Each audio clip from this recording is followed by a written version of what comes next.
شیخوپورہ سے آدھے سے زیادہ 75% لوگوں کے منظور ہو گئے. اسی طرح باقی شہر بھی ہیں جہاں سے کوئی اچھی ویسے کاغذات منظور ہونے کے حوالے سے خبریں آ رہی ہیں. کہیں سے بہت زیادہ اڑا کے رکھ دیا, لیکن کورٹ اعلیٰ عدلیہ جو ہے اس پہ ریلیف دے دے گی. یاسر صاحب, یہ جو خوشی ہے نا, میں نے کل ایک جاتے جاتے ایک مثال دی تھی نا, پاؤں دونوں جو ہے نا وہ برابر ہوتے ہیں, کبھی ایک آگے ہوتا ہے کبھی دوسرا آگے ہوتا ہے, لیکن کوئی یہ سمجھ لے کہ جو آگے ہے وہ آگے ہی رہے گا, تو ایسا ممکن نہیں ہے. انسان چل ہی تب سکتا ہے جب دونوں پاؤں حرکت میں ہو. جب دونوں پاؤں حرکت میں نہ ہو تو پھر چل نہیں سکتا. ہاں, آپ پاؤں کاٹ دیں ایک, بالکل ٹانگ کاٹ دیں ایک, تو اس کے باوجود بھی اس ٹانگ نے کوئی نہ کوئی اپنا عمل دخل دینا ہے, چاہے مصنوعی لگا کے کرے, جس طرح مرضی کرے. تو ایک تو کاغذاتوں پہ اپیلیں جو ہیں وہ تیار ہو چکی ہیں, اپیلیں دائر ہوں گی. قانونی نقطۂ نظر سے میں نے جن لوگوں سے پوچھا ہے, میری آفتہ باجوہ صاحب سے بات ہوئی, میری لطیف کھوسہ صاحب سے بات ہوئی, میری سلمان اکرم راجہ صاحب سے بات ہوئی, میری بہت سے لوگوں سے بات ہوئی, تو انہوں نے کہا جناب اپیلیں تیار ہیں اور قانون اور آئین کے مطابق جو ایلیگیشن لگی ہے وہ سارا کچھ, مطلب 56 لوگوں کے تو وہ درخواستیں دی گئی ہیں, فائل کر دی گئی ہیں, جن کے تجویز کنندہ تائید کنندہ آج غائب ہوئے ہیں, ان کی دے دی گئی ہیں. چودھری پرویز لائی صاحب کی طرف سے, مونس لائی صاحب کی طرف سے, ان کے دیگر لوگوں کی طرف سے ساری اپلیکیشنیں جا چکی ہیں اور وہ آن ریکارڈ کا حصہ بن چکی ہیں. دوسری بات ہے ابھی 10 تاریخ تک, 10 جنوری تک ٹائم ہے یاسر, 10 جنوری تک یہ ٹائم ہے. 10 جنوری تک اپیلیں لگیں گی, 10 جنوری تک اپیلیں سنی جائیں گی. 3 دن میں اپیلیں آپ نے دائر کرنی ہے, اس کے بعد آگے اپیلیں سننے کا ٹائم ہے. اس کے لیے ہر ہائی کورٹ کے ایک جج صاحب پہ مشتمل جو ہے وہ ایک ٹرمینل بنا دیا گیا ہے. یہ سارا کچھ چلے گا. اس کو اگر آپ یہ کہیں کہ آج گیم ختم ہو گئی ہے, آج سارا کچھ ہو گیا, میں اگر مجھ سے آپ پوچھتے ہیں تو میں سمجھتا ہوں کہ آج سیاسی جماعتوں کو جس قدر خوف اور ڈر تھا ایک سیاسی جماعت کے حوالے سے, تو پھر تو دیکھا جائے تو وہ جیت گئی ہے. آپ جس سے ڈرتے ہیں نا, آپ اس کو ختم کرنے کی کوشش کرتے ہیں. تو نون لیگ کس سے ڈرتی ہے, مولانا صاحب کس سے ڈرتے ہیں, باقی جماعتیں کس سے ڈرتی ہیں؟ اگر نہیں, اگر اس جماعت کی کوئی اہمیت نہیں ہے, اگر اس جماعت کو کوئی نہیں چاہتا, تو پھر اس پر اعتراض ہی نہیں لگنا چاہیے تھا. ہاں, میں پہ آج بھی کہہ رہا ہوں, جو 9 مئی کے ملزم ہیں, الیکشن کیا انہیں پاکستان میں رہنے کی بھی اجازت نہیں ہونی چاہیے. جن پر جرم ثابت ہو جائے ان کو اس ملک میں رہنے کی بھی اجازت نہیں ہونی چاہیے. لیکن باقی جہاں تک باقی کیسز ہیں, مشیر رشید کا مجھے ہنسی آ رہی تھی کہ اس کے پیسے نہیں دیے, اور یہاں پہ پوری قوم کے پیسے کھا گئے ہیں, وہ الیکشن لڑ رہے ہیں. یہاں پہ لوگوں کو لوٹ کے لے گئے ہیں, وہ الیکشن لڑ رہے ہیں. یہاں پر لوگوں نے اپنے محلات بنا لیے ہیں, وہ الیکشن لڑ رہے ہیں. تو بیچارہ شیر رشید, اس کا قصور کیا ہے؟ کوئی ایک گیسٹ ہاؤس میں جی اس کے پیسے رہتے تھے. نہیں, وہ کہتے ہیں میں کبھی گیا ہی نہیں. تو اسی طرح ہے نا, میں کہہ رہا ہوں, میں نے اس نے کیا کہا, چودھری نذیر جٹ اور اس کی بیٹی ہے عائشہ جٹ, چودھری نذیر جٹ سعودی عرب بیٹھے ہیں, عائشہ نذیر جٹ یہاں پہ ہے, کھربپتی آدمی ہے, پروجیکٹ بڑے بڑے اپنے حلقوں میں لوگوں کو بنا کے دیے بغیر کسی عہدے کے, ان پر بجلی چوری کا پرچہ ہو گیا. مجھے پھر یاد آیا کہ یہ ایک سب سے آسان ہتھیار ہے کسی کو بھی کسی وقت بھی دبانے کے لیے یا ستانے کے لیے. تو یہ چیزیں جو ہے نا یاسر صاحب, یہ بالکل آج پہلا دن تھا راؤنڈ کا, ٹھیک ہے. الیکشن انشاءاللہ الیکشن جو ہے وہ منصفانہ الیکشن کے لیے ہماری عدلیہ اپنا رول ادا کرے گی, پورا رول ادا کرے گی ہماری عدلیہ, اور اس رول میں یہ تمام لوگوں کو انصاف بھی ملے گا. ہنسی خوشی سب ساتھ ساتھ چلتا ہے اور غمی بھی آتی ہے, اور اکثر ایسا ہی ہوتا ہے کہ کچھ لوگ آج مسکرا رہے ہیں اور کل جب ان کو فیصلہ کچھ اور پتہ چلتا ہے کہ ریلیف ملنا شروع ہو گیا ہے تو ان کی مسکراہٹ آہستہ آہستہ کم ہونی شروع. اچھا, یہ ریت کب ختم ہوگی پاکستان میں کہ ایسا ہوتا رہا ہے, ایسا ہوتا رہتا ہے؟ کبھی یہ وقت آئے کہ ایسا نہیں ہونا چاہیے, ایسا نہیں ہوگا, یہ وقت کب آئے گا؟ یہ وقت اس وقت آئے گا جب سیاسی جماعتوں کے اندر وہ لوگ موجود ہوں گے جن کے اندر برداشت کا جذبہ ہوگا, جن کے اندر عوام کی خدمت کا جذبہ ہوگا, جو صرف اقتدار کے لیے نہیں بلکہ عوام کی خدمت کے لیے آئیں گے, جو صرف اس لیے نہیں آئیں گے کہ ہم نے جانا ہے اقتدار حاصل کرنا ہے, اس کے لیے جس کو جہاں جس طرح کچلا جا سکتا ہے کچل دیا جائے, جس سے جہاں جو کمپرومائز ہوتا ہے کر لیا جائے, اور کسی کے بھی نظریات کو نہ دیکھا جائے. اس وقت تک تو یہ نہیں ہو سکتا. ہاں, اس وقت ہو سکتا ہے جب آپ بلا تفریق اپنے منشور کے مطابق الیکشن لڑیں اور اس میں اپنے حریف کو اپنا حریف نہ سمجھیں, اپنے حریف کے ساتھ جائیں اور جا کر اس کا بھی موقف عوام کے سامنے جائے, آپ کا موقف بھی عوام کے سامنے جائے, جو جیتے اس کو قبول کر لے جائے, اور جو ہارے وہ انتظار کرے آنے والے وقت کا, دیکھے کہ یار اس نے کتنا کام کیا اور میں نے کیا کام کرنا. یہ بڑا لیکن یہ ہونا چاہیے یاسر, یہ نہیں ہو رہا. اسی وجہ سے آج ملک کی معاشیت کہاں کھڑی ہے, اسی وجہ سے آج ملک کے حالات کیا ہیں, اسی وجہ سے مجھے بتا دینا آج پاکستان کے اہم ترین اداروں کے سربراہان کو مداخلت کرنی پڑ رہی ہے. کسانوں کا معاملہ ہوتا ہے تو ان کو بیچاروں کو جانا پڑتا ہے, تو یہ حکومتیں کہاں گئی, یہ سیاستدان کہاں گئے, یہ باقی لوگ کہاں گئے. تو یہ چیزیں تو بڑی کلیئر اور صاف ہے نا. یہ سارا کچھ ہوتا ہے. میں آج وہ تقریریں سن رہا تھا نا بڑی, تو ان تقریروں میں جس طریقے سے بڑے میاں صاحب, پھر چھوٹے میاں صاحب, پھر باقی سارے, لیکن اس پوری تقریروں کے اندر کسی کارکن جو سامنے بیٹھے ہیں بت بن کے بیچارے خاموش بیٹھے ہیں اور دلوں میں دعائیں مانگ رہے ہیں کہ یا اللہ سانو ٹکٹ مل جائے, یا اللہ سانو ٹکٹ مل جائے, لیکن کسی کو ٹکٹ ملتی ہے یا نہیں ملتی, وہ بیچارے سامنے اسی طرح بیٹھے ہوئے ہیں. اور مار کھانے والے وہ ہیں, جیلوں میں جانے والے وہ ہیں, اذیتیں سہنے والے وہ ہیں, پیسے خرچ کرنے والے وہ ہیں, نعرے لگانے والے وہ ہیں, اور چوری کھانے والے کوئی اور ہے. تو یاسر صاحب یہ چلنے دیں. مجھے تو آپ ٹھیک کہہ رہے ہیں تیاری بڑی تھی مسلم لیگ نون کی, اس لیے 2 تاریخ کا بھی انتظار نہیں کیا, اور کمال صدقے جاؤں میں اس ریٹرننگ افسر کے, مجھے مل جائے تو میں اس کا ماتھا چوموں. اور جس نے کاغذات میاں صاحب کے منظور کر لیے, اس نے یہ بھی نہیں دیکھا کہ 2 جنوری پڑی ہوئی ہے تاریخ سپریم کورٹ میں, انتظار ہی کر لوں. میں کہا صدقے جاؤں نا, میں کمال کی چیزیں ہو رہی ہیں, اور آپ کے ہوتے یہ ہونا ہی ہونا تھا نا. تو یہ تو یاسر صاحب مجھے ایک بات بتائیں, مجھے ایک بات مکمل سابقہ لاحقہ لگا کے آگے نکل جاتے ہیں. کس کے ہوتے؟ آپ کے ہوتے ہوئے میرے ہوتے ہیں. نہیں, میرا اس میں کیا عمل دخل ہے؟ آپ ہیں یا وہ ہیں جو اس وقت سامنے آپ کے بیٹھے ہیں, میرے سامنے آپ بیٹھے ہیں. نہیں, میں تو آپ کو نظر ہی نہیں آتا نا. آپ کی نظر ماڈل ٹاؤن میری نظر آپ کے پیچھے جاتی نہیں. نہیں, یہ نہ کیا کریں, نہیں جاتی, نہ کیا کریں یار. فی الحال یاسر صاحب اچھا چلیں, ہم اپنی گفتگو مزید جاری رکھیں گے, لیکن پاکستان پیپلز پارٹی کے سینئر رہنما تاج حیدر صاحب نے ہمیں جوائن کیا ہے. تاج حیدر صاحب بہت شکریہ آپ کے وقت کا, آپ کی لیے بھی دعا گو ہیں, امید کرتے ہیں کہ آپ کی صحت پہلے سے بہتر ہوگی. سر, آج جو منظر نامہ ہے جس میں پاکستان تحریک انصاف کہتی ہے کہ ہمارے تجویز کنندہ, تائید کنندہ وہ معلوم نہیں پڑ رہا کہ کدھر چلے گئے, کل تک تو رابطے میں تھے لیکن آج رابطوں سے باہر ہو گئے ہیں, اور ان کے مطابق 90% ان کی جو مرکزی قیادت ہے اس کے کاغذات رد کیے گئے ہیں. تو اس کے اوپر وہ یہ کہتے ہیں کہ ہمیں منصفانہ الیکشن دکھائی نہیں دے رہے. آپ کیا رائے رکھتے ہیں؟ دیکھیے, کوئی 41 ہمارے بھی رد کیے گئے ہیں, 381 ٹوٹل ان کے رد کیے گئے. ہمارا جو الیکشن سیل ہے وہ کاؤنٹ رکھ رہا ہے دن بھر سے. تو اب اس میں مسئلہ یہ ایف ایس جو ہماری تجویز تھی الیکشن کمیشن کو شروع میں, وہ یہی تجویز تھی کہ آپ ایک کرائیٹیریا بنا دیں ایکسیپٹنس کا یا ریجیکشن کا, اور وہ کرائیٹیریا یونیفارم ہو ہر آر او کے لیے. تو وہ کرائیٹیریا بنا بھی گیا, ہمیں بھیج بھی دیا انہوں نے کہ صاحب یہ, دیگر پارٹیوں کو بھی بھیجا انہوں نے. تو اب اس کرائیٹیریا کے بعد وہ پوری ایک چیک لسٹ ہے, اگر کہیں اس کی خلاف ورزی کی گئی ہے تو میرے خیال سے پھر جو ریجیکشن ہے اس کو اپ ہولڈ کرنا مشکل ہو جائے گا. تاج حیدر صاحب بالکل آپ نے درست کہا کہ ایک یونیفارم ہونا چاہیے تھا اور سب کے لیے ایک ہی ہونا چاہیے تھا, لیکن کیا یہ پاکستان میں کبھی ممکن ہو سکے گا؟ نہیں, یہ تو پہلی دفعہ ہماری تجویز پہ الیکشن کمیشن نے ایک کرائیٹیریا بن کے ریٹن کرائیٹیریا, اور یہ نہ ہو کہ ایک حلقے سے کاغذات منظور ہو گئے دوسرے سے ریجیکٹ ہو گئے. یہ بھی بہت ہوا ہے.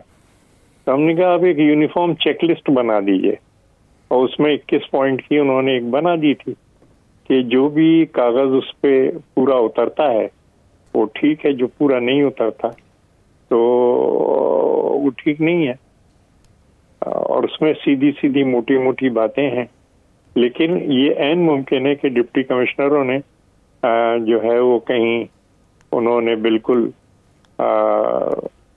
اس کرائیٹیریا سے صرف نظر کیا ہو, اور انہوں نے کہا جی بس ٹھیک ہے, یہ ہمیں اچھا نہیں لگتا, ہم اس کو نہیں کر رہے.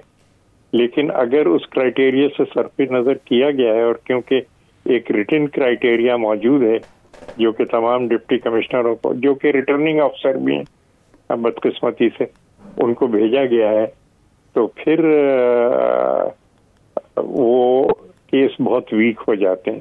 یعنی انہیں کوئی ایسی دلیل دینی پڑے گی کہ جس کی وجہ سے انہوں نے ریجیکٹ کیا ہے. لیکن تاج حیدر صاحب، حیرت کی بات یہ ہے کہ کوئی سیزنل پالیٹیشین ہو، اس نے دہائیوں سیاست کی ہو، ہر بار الیکشن کے اندر کھڑا ہوا ہو، اور ایک وقت یہ آئے کہ اس کے کاغذات نامزدگی مسترد کر دیے جائیں، تو لوپ ہولز اگر ہیں کاغذ کے اندر تو وہ سیزنل پالیٹیشین کو پتہ ہونا چاہیے. تو ابھی اتنی بڑی تعداد کے اندر جو کاغذ مسترد ہوئے ہیں، تو یہ ہم انگلی اٹھائیں گے اس کینڈیڈیٹ کے اوپر یا پروسیس کے اوپر؟ نہیں، ابھی ہم نہیں دیکھ سکتے نا. ہمیں تو یہ دیکھنا ہے کہ کینڈیڈیٹ سے غلطی ہوئی ہے یا ان سے غلطی ہوئی ہے. اب جس طرح کی مثال دے دیتا ہوں، شیخ رشید صاحب کے جو کاغذ مسترد ہوئے ہیں، وہ کہا جاتا ہے کہ مری کے ایک ریسٹ ہاؤس میں انہوں نے کوئی واجبات ادا کرنے تھے، وہ واجبات ادا نہیں کیے ہوئے، تو وہ کہتے ہیں میں کبھی مری گیا ہی نہیں. ہو سکتا، پھر تو نہیں ہو سکتا، اور شیخ صاحب کو پتہ ہونا چاہیے تھا. شیخ صاحب کہتے ہیں کہ میں تو کبھی گیا ہی نہیں. 600 روپے کا سوئی گیس کا بل تھا، وہ تک ہم نے باقاعدہ سوئی گیس سے ڈپلیکیٹ بل لے کے ادا کیا تھا. دیکھیے، اگر کسی کینڈیڈیٹ کو یہی نہیں پرواہ کے واجبات اس کے، جو کہ بہت پہلے سے قانون کے اندر ہے، یعنی آپ کو پتہ ہے کہ جو مسلم لیگ کے ایک سینئر سینیٹر تھے، ان کے کاغذات پچھلی دفعہ ریجیکٹ ہوئے تھے صرف اس لیے کہ ریسٹ ہاؤس کے واجبات تھے. تو یہ تو ہر چیز میں، اور اس میں باقاعدہ جو کرائٹیریا میں کہ سارے جو ہیں یوٹیلیٹی کے انسٹیٹیوشنز، ان کے نام دیے ہوئے ہیں کہ یہ تمام کے تمام یہ جو ہے یہ کیا جائے. اچھا تاج، لیکن یہ کہ واجبات اگر ہیں تو پھر میرے خیال سے کافی دشوار ہوگا. تاج حیدر صاحب، آپ کا بڑا وسیع تجربہ ہے اور آپ نے بڑے حالات کو تبدیل ہوتے اور سب کچھ دیکھا ہے. کتنے فیصد امکانات ہوتے ہیں نیچے سے کاغذات ریجیکٹ ہوں اور اوپر وہ کورٹ میں منظور ہو جائیں؟ ہاں، لیکن دیکھیے نا، آپ جو غلطی کی گئی ہے اس کی آپ توجہ تو پیش نہیں کر سکتے نا، نہ ہی ان کو مثال بنا سکتے ہیں کہ آپ نے فلاں کے منظور کر لیے، اس کے بھی واجبات نہیں تھے تو آپ ہمارے بھی منظور کیے.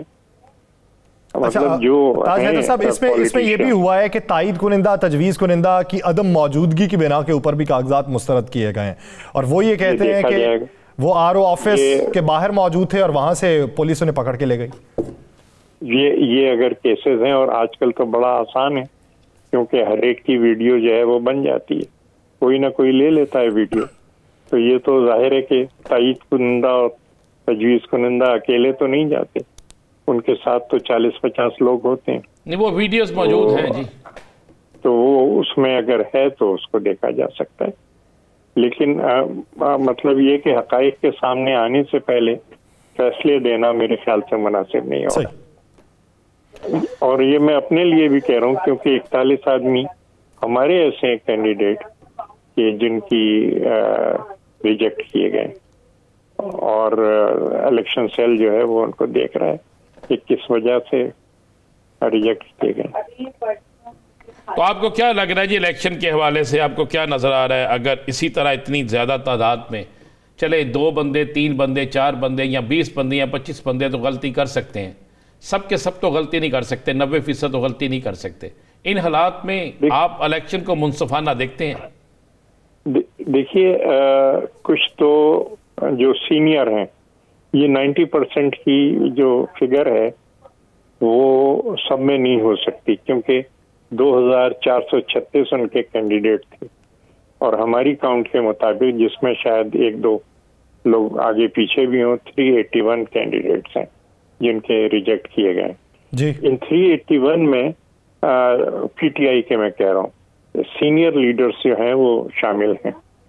اچھا، ان سینئر لیڈرز پہ اگر کوئی الزامات ایسے ہیں جو کہ اس کرائٹیریا کی زد میں آتے ہیں تو پھر بات دوسری ہے، لیکن اگر نہیں ہے تو پھر ٹرائبونلز اس کو ٹھیک کر دے گی. اچھا تاج حیدر صاحب، آپ کیا سمجھتے ہیں کہ اگر کوئی امیدوار غیر حاضر رہے اس دن جس دن سکروٹنی کا عمل چل رہا ہے، تو تب بھی کاغذ مسترد ہو جاتے ہیں؟ امیدوار کو حاضر ہونا چاہیے، وکیل اور لوگ تو ان کے ہوتے ہیں، لیکن کاغذ داخل کرائے جا سکتے ہیں بغیر امیدوار کے، لیکن کاغذات کی اسکروٹنی کے وقت اس کو حاضر ہونا چاہیے۔ آیا میرا تو یہ آخری سوال ہوگا، بھائی یاسر صاحب آپ سے پوچھیں گے، تاج حیدر صاحب پی ٹی آئی کے خلاف پٹیشنز اپلیکیشنز گئی الیکشن کمیشن میں، اس پر ان کا انتخابی نشان ختم کر دیا گیا، پشاور ہائی کورٹ سے انہیں ریلیف مل گیا۔ اب کیا پی ٹی آئی کے خلاف تو انہی لوگوں کو جانا چاہیے تھا جنہوں نے اپلیکیشن دی تھی، اب وہ اس میں الیکشن کمیشن خود اس پہ باقاعدہ مدعی بن کے جا رہا ہے، تو آپ کیا سمجھتے ہیں کہ الیکشن کمیشن کو کسی ایک جگہ پہ مدعی بننا چاہیے؟ نہیں، دیکھیے اصولی طور پہ ہمارا یہ موقف رہا ہے جب سے یہ سلسلہ شروع ہوا ہے کہ کسی پارٹی سے اس کا انتخابی نشان نہیں لینا چاہیے۔ ہمارا لیا گیا تھا اور ہم جو ہے وہ دیکھ چکے ہیں کہ کیا اس کے کیا نتائج ہوتے ہیں اور کتنی جو ہے دشواریاں اس کی وجہ سے پیدا ہوتی ہیں۔ اس لیے ہم نہیں چاہتے کہ کسی پارٹی سے اس کا انتخابی نشان واپس لیا جائے۔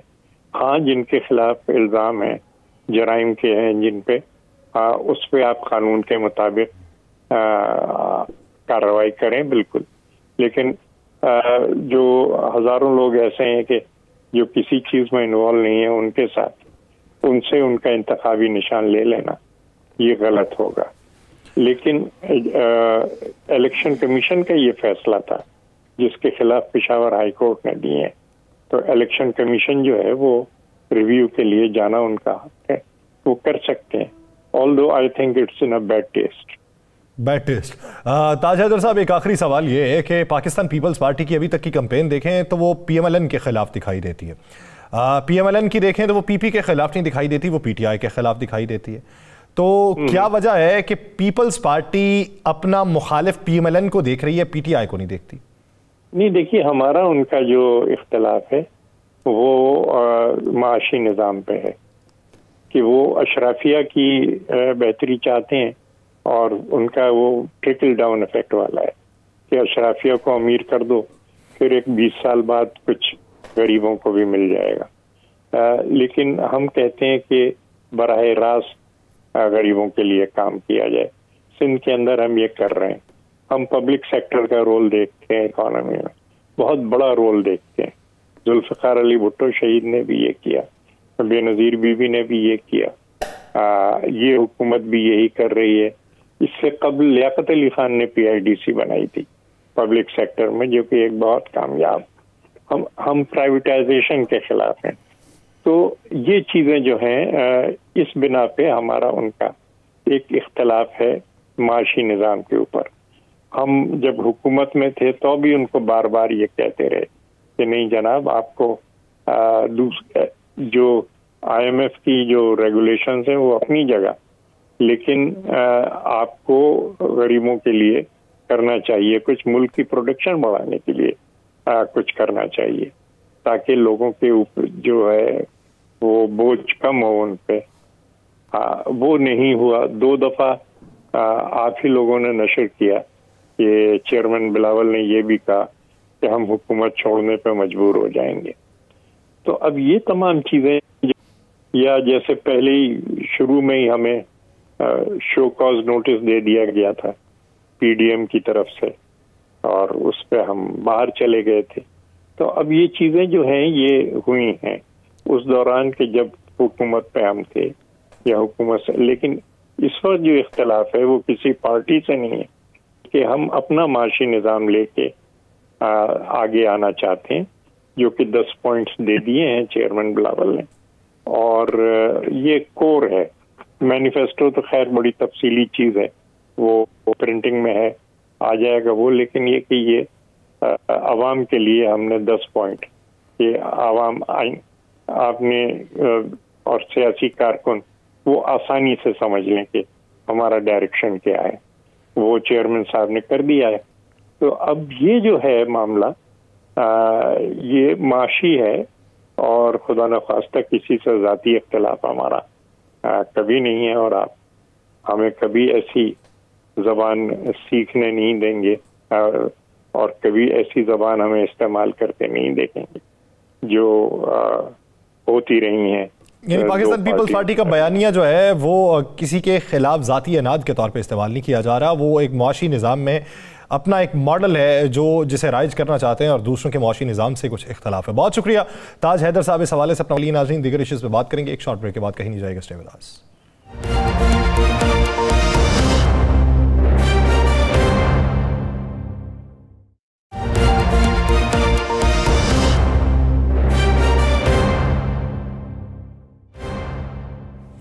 بریک کے بعد خوش آمدید ناظرین. موجودہ منظرنامے پہ جہاں پہ ہم سیاسی پہلوؤں میں بات کر چکے ہیں, تاج حیدر صاحب اپنا موقف بھی بیان کر چکے ہیں. وہ بنیادی طور پہ پاکستان پیپلز پارٹی کا موقف بھی وہی ہوگا, لیکن قانونی نقطۂ نظر میں پاکستان تحریک انصاف کو, پاکستان پیپلز پارٹی کے 41 لوگوں کو, پاکستان مسلم لیگ نون کے 36 لوگوں کو کن مسائل کا سامنا ہوگا اور ان کے پاس اپیلوں کا حق جو موجود ہے اس میں وہ اعتراضات کس حد تک دور ہو سکتے ہیں. یہ تناسب اگر کم ہو, ابھی موجودہ صورتحال میں دیکھیں تو 10% بھی نہیں بنتا. پاکستان تحریک انصاف کے جتنے مسترد ہوئے ہیں وہ 10% پہ بھی پاکستان مسلم لیگ نون اس وقت موجود نہیں ہے. تو جب پرسوں کا دن ہوگا تو پرسوں کے دن سے کون سی گہما گہمی ہوگی, اسی بارے میں بات کرنے کے لیے ہمیں جوائن کیا ہے ماہر قانون بیرسٹر شاہد مسعود صاحب نے. شاہد صاحب بہت شکریہ آپ کے وقت کا. شاہد صاحب, اگر دیکھا جائے جس طریقے سے کاغذات نامزدگی رد ہوئے ہیں, اگر کوئی میرے جیسا ہو, کوئی نوارد ہو, دشت کا کوئی نیا سپاہی ہو, تو وہ اگر اس کے مسترد ہو جائیں تو اچنبے کی بات نہیں ہوتی. لیکن روایتی سیاستدانوں کے اگر مسترد ہونے لگیں تو کیا اب کی بار کچھ زیادہ تبدیلیاں, کچھ زیادہ سختیاں کی گئی ہیں کہ جس کی وجہ سے یہ مسترد ہوئے ہیں؟ بسم اللہ الرحمن الرحیم. یاسر صاحب, یہ آپ کی بات سے میں بالکل 100% اتفاق کروں گا.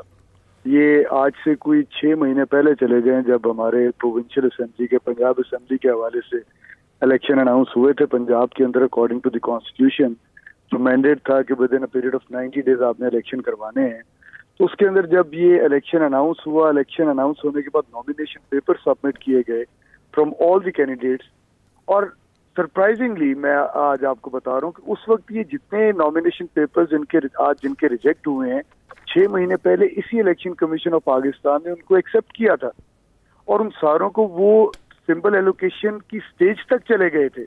صحیح. ساری وہ جو ہے جو این او سیز تھیں سارے ڈپارٹمنٹس کی طرف سے دی گئیں, اور یہ آج بہت ہی حیران کن بات ہے, کچھ سمجھ سے بات باہر ہے کہ ہم ملک کو کس طرف لے کر جا رہے ہیں.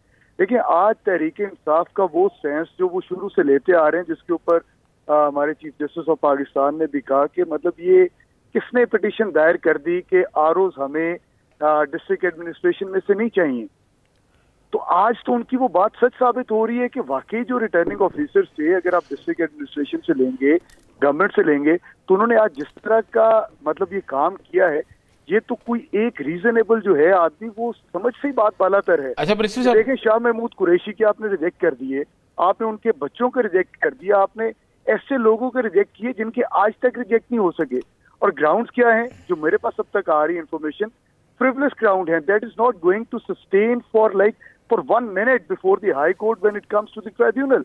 یہ سسٹین ہی نہیں کرنے. ہاں, وہ کوئی 4-5 مثالیں ایسی. جی سر, میں نے کہا کوئی 4-5 ایسی مثالیں جس میں اعتراضات بہت مائنر سے ہیں.